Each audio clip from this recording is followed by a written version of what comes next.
Bonjour Madame Girard. Daniel Bélanger du site internet Promo Nature. Vous allez bien?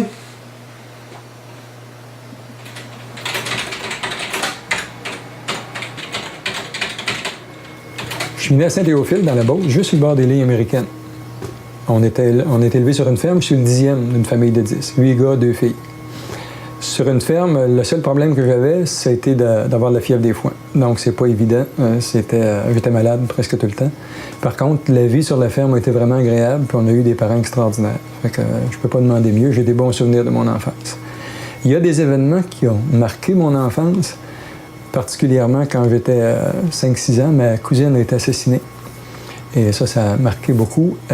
Plus tard, ma tante est décédée d'un accident d'auto. Puis 3-4 ans plus tard, mon oncle et ma tante se tuent d'un accident d'auto.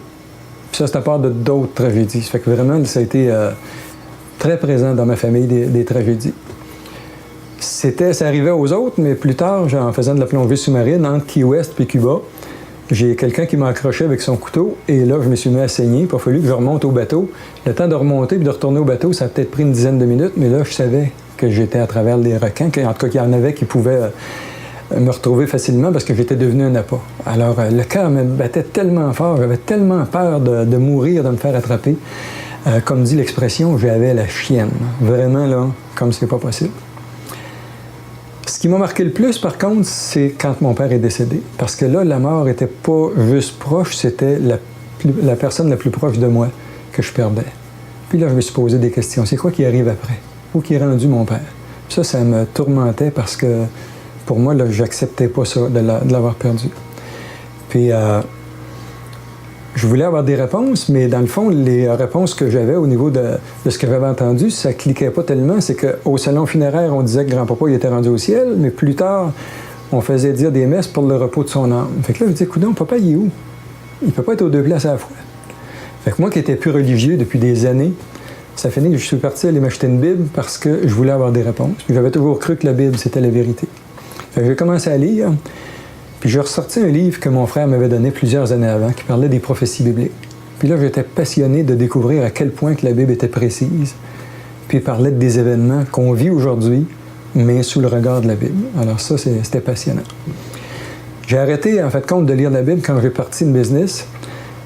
Ça devait être pour moi le rêve de ma vie, ça devait être un succès extraordinaire. Mais c'est vite devenu très difficile et même un cauchemar parce qu'il manquait d'argent et je retournais continuellement voir des membres de ma famille pour m'en sortir, pour passer au travers. Puis l'inévitable est venu et là, les autres avaient trop à perdre et pour moi, c'était épouvantable. Donc, j'avais planifié de me suicider pour qu'ils soient payés. Puis que, comme je me disais, ils vont être bien débarrassés, ils n'auront plus de trouble. La seule chose qui m'a retenu, c'était de penser à mon fils de 3 ans. Je n'ai pas voulu l'abandonner. Donc j'ai fait faillite, mais ça a été tellement difficile après. J'ai été un bon bout de temps sans aller voir la famille parce que j'avais trop honte. J'avais trop honte de ce que je leur avais fait, puis je savais qu'ils vivaient des problèmes, puis c'était à cause de moi. Fait que dans les mois qui suivent, il y a un chrétien qui est venu me porter un Nouveau Testament. Il savait que je vivais vraiment des temps difficiles, puis il dit « Lis ça, ça va te faire du bien, tu vas trouver la paix, puis Dieu va te parler. » Fait que je commence à lire. Puis là, c'était complètement une autre perspective parce que je lisais en regardant vraiment ce que Dieu avait à me dire. Puis c'est sûr qu'en cours de route, j'ai découvert que justement, Dieu voyait que j'avais des péchés dans ma vie. C'est un peu comme quand le soleil rentre dans une pièce et qu'on voit la poussière alors qu'on pensait que c'était tout propre. Donc là, je voyais que devant Dieu, j'étais pas si propre que je pensais.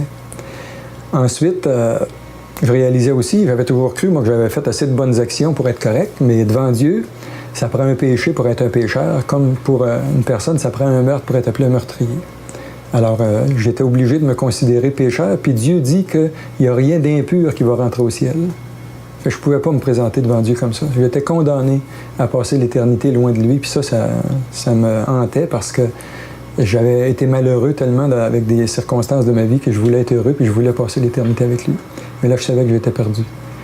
Et par contre, le cadeau que Dieu a donné, c'est son Fils. Il dit dans sa parole, car Dieu a tant aimé le monde qu'il a donné son Fils unique. Alors, je savais que Dieu avait donné son Fils pour moi. Puis, je voulais l'avoir, mais c'est comme quand on a un médicament, il ne faut pas seulement avoir la prescription, il faut le prendre, le médicament. Donc, il fallait que je reçoive le cadeau de Dieu. Et le 3 décembre 1991, je me suis mis en prière, puis j'ai dit à Dieu, ma vie est tellement une ruine, je suis perdu devant toi, puis je veux que tu me sauves, je veux te donner ma vie, prends ma vie, sauve-moi, transforme-moi. Et ce jour-là, un fardeau énorme est sorti de mes épaules, tombé de mes épaules. Ma vie a été tellement changée par la suite. D'abord, la paix qui a régné dans mon cœur, que je n'avais pas connue depuis si longtemps.